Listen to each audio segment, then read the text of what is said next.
Yesu anakuita leo kwa sauti ya upendo, mlango wake uko wazi, njoo upokee uzima. Usiogope yaliyopita, neema yake inatosha. Anasamehe wenye toba na kuwapa tumaini. Ingia, ingia, ingia, ingia, ingia, uwe mmoja wa kondoo. Mchungaji mwema yupo, anawajua walio wake. Akikuita sikiliza, usikaze moyo wako. Njia yake ni ya uzima, kwake kuna amani tele.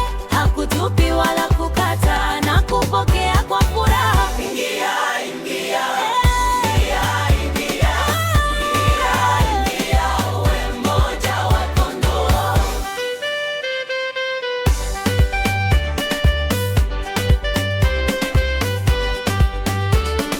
Njoo mwenye huzuni moyoni, njoo mwenye mizigo mingi. Yesu ndiye faraja yetu, nguvu yetu kila siku. Hakuna dhambi iliyo kubwa isiyoweza kusamehewa. Ukimwamini kwa moyo wote utapata uzima mpya. Ingia, ingia, ingia, ingia, ingia, ingia, uwe mmoja wa kondoo. Leo ndio siku ya neema, usiahirishe wokovu. Sauti yake bado yasikika, njoo kwake bila kuchelewa. Mikono yake imekunyoshwa, akikungoja kwa upeme. Furaha iko nyumbani kwake kwa wote wanaomwamini. Njoo ndugu, dada, Bwana anakuita leo. Acha njia za giza.